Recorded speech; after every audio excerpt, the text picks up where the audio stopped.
Hello friends, मेरा नाम सुमित सौरभ है और मैं अपने यूट्यूब चैनल कुछ भी में आपका स्वागत करता हूं। आज का वीडियो का टाइटल है एक कोरोना वायरस शॉर्ट स्टोरी। शुरुआत करने से पहले मैं ग्लोबल अपडेट दे दूं। अभी वर्ल्ड में टोटल केस 77 लाख है, जबकि डेथ 4 लाख है और रिकवरी 39 लाख है। कोरोना की शुरुआत वुहान, चीन के वुहान शहर से हुआ, जो दिसंबर 2019 में हुआ था।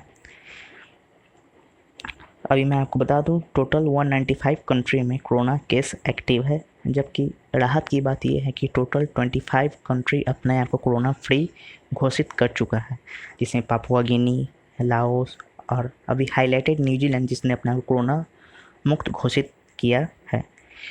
टॉप 5 कंट्री की बात करूं जो कि कोरोना वायरस सबसे ज़्यादा एक्टिव है, वो पहला है अमेरिका, जहाँ 20 लाख प्लस केस है।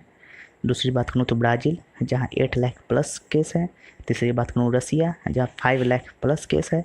और फोर्थ है इंडिया, अपना देश इंडिया, जहाँ 3 लाख प्लस केस है। और 5वें नंबर की बात करूँ यूके, जहाँ 2 लाख प्लस केस है।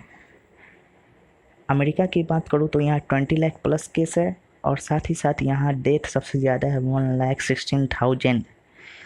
अमेरिका ने इसका सीधा जिम्मेदार चीन को ठहराया है और साथ ही साथ इसके चलते इसने WHO से अपने सारे संबंध तोड़ दिए हैं, क्योंकि उनका मानना है कि WHO ने ये रिपोर्ट छिपाई है। अब बात करूँ अपने देश की, तो कोरोना का पहला केस 30 जनवरी को पाया गया, लेकिन 11 मार्च को इसे महामारी घोषित कर दिया गया। फिर कई सारे फैसले हुए, जैसे जनता curfew, lockdown 1, lockdown 2, lockdown 3, lockdown 4 और फिलहाल अभी अनलॉक 1 में है। आइए हम एक एक करके सारे लॉकडाउन, जनता कर्फ्यू और इम्पोर्टेंट बातों को नज़र डालें, जिसमें 20 लाख करोड़ का निर्मला सीतारमण का पैकेज, आत्मनिर्भर भारत और भी कई सारे फैसले हैं जिनको हम देखेंगे। आज प्रत्येक देशवासी से एक और समर्थन मांग रहा हूं। ये है जनता कर्फ्यू।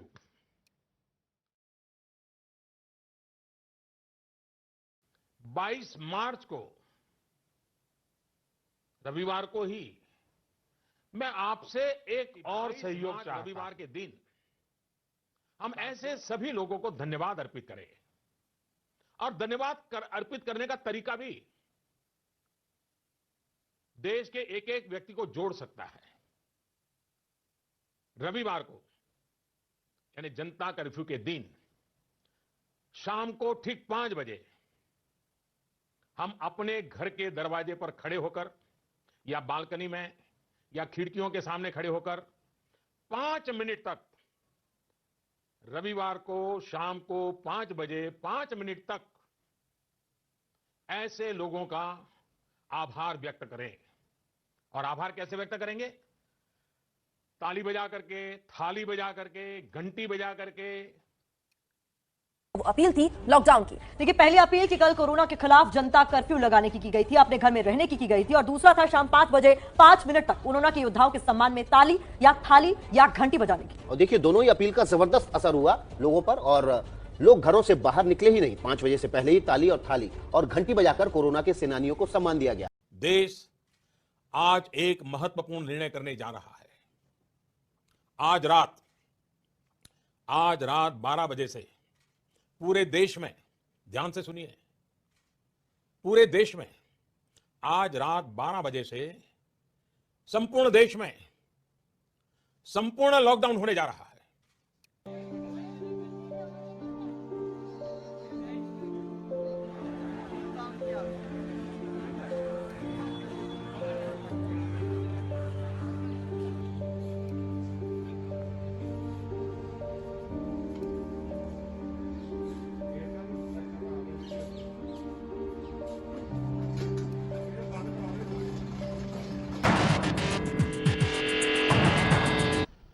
कोरोना वैश्विक महामारी के खिलाफ देशव्यापी लॉकडाउन को आज 9 दिन हो रहे हैं।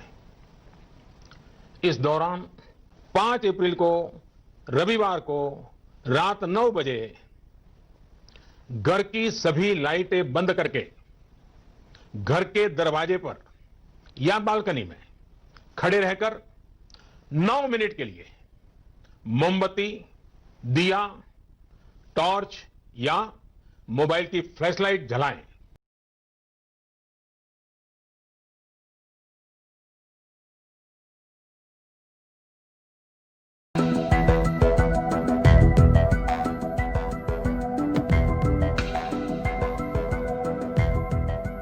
शहरों में कुछ कमाने की तमन्ना लेकर ये मजदूर यूपी, बिहार और झारखंड जैसे राज्यों से तमाम मजदूर हर साल आते हैं।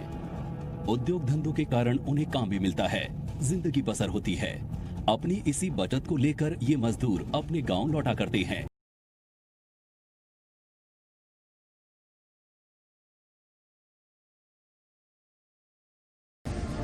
क्या आप सोच सकते हैं कि नेशनल लॉकडाउन के हालात में कोई 1100 किलोमीटर के सफर पर पैदल ही निकल पड़ेगा, वो भी तब जबकि ना तो ट्रेनें चल रही हों और ना ही कोई और यातायात का साधन हो।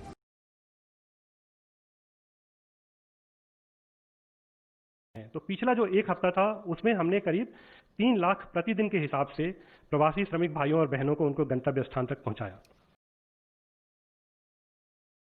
2 हफ्ते का लॉकडाउन 3 शुरू होने वाला है, यानी 17 मई तक लॉकडाउन को बढ़ा दिया गया है। इस तरह भारत में कुल 54 दिनों का लॉकडाउन हो गया है। हालांकि लॉकडाउन की हैट्रिक में बहुत सारी छूट इस बार दी गई है। देशवासियों को बड़ी राहत का ऐलान भी किया गया है।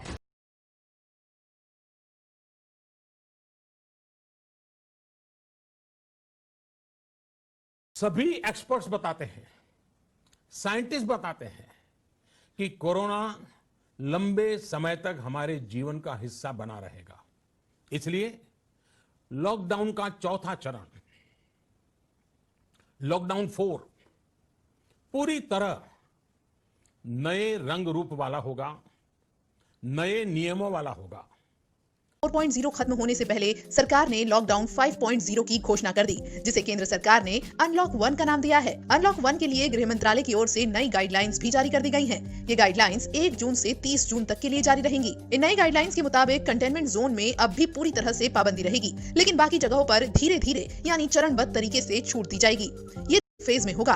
आइए जानते हैं क्या क्या कब कब खुलेगा। पहले चरण में 8 जून से धार्मिक स्थल, होटल, रेस्टोरेंट, शॉपिंग मॉल्स खोले जाएंगे। हालांकि ये सब शर्तों के साथ ही खुलेंगे। वहीं एक से दूसरे राज्य में जाने का प्रतिबंध पूरी तरह से हटा लिया गया है। राज्य में भी एक जिले से दूसरे जिले में जा सकेंगे, लेकिन सोशल डिस्टेंसिंग का पालन करना होगा। कहीं आने जाने से पहले किसी की कोई इजाजत लेने की जरूरत नहीं है। रात का कर्फ्यू जारी रहेगा। जो जरूरी चीजें हैं उनके लिए कोई कर्फ्यू नहीं होगा। रात को 9 बजे से 5 बजे तक अब नाइट कर्फ्यू रहेगा। अभी तक ये शाम 7 से सुबह 7 बजे तक का था। दूसरे चरण में राज्यों और केंद्र शासित प्रदेशों की इजाजत के बाद स्कूल, कॉलेज खोले जा सकते हैं। तीसरे चरण में अंतर्राष्ट्रीय उड़ानें, metro rail, cinema hall, gym, swimming pool, entertainment park, theatre, bar और ऑडिटोरियम के साथ ही असेंबली हॉल जैसी जगहों को खोलने पर विचार होगा। भारत जब आत्मनिर्भरता की बात करता है तो आत्म केंद्रित व्यवस्था की वकालत नहीं करता है। भारत की आत्मनिर्भरता में संसार के सुख, सहयोग और शांति की चिंता होती है। साथियों, कोरोना संकट का सामना करते हुए नए संकल्प के साथ मैं आज एक विशेष आर्थिक पैकेज की घोषणा कर रहा हूं। यह आर्थिक पैकेज आत्मनिर्भर भारत अभियान की अहम कड़ी के तौर पर काम करेगा। जो रिजर्व बैंक के फैसले थे और आज जिस आर्थिक पैकेज का ऐलान हो रहा है उसे जोड़ दें तो यह करीब करीब 20 लाख करोड़ रुपए का है। 20 लाख करोड़ रुपए का है। यह पैकेज भारत की जीडीपी का करीब करीब 10% है। अगर आपको ये वीडियो अच्छा लगे तो प्लीज़ लाइक और सब्सक्राइब जरूर करें। Thank you for watching.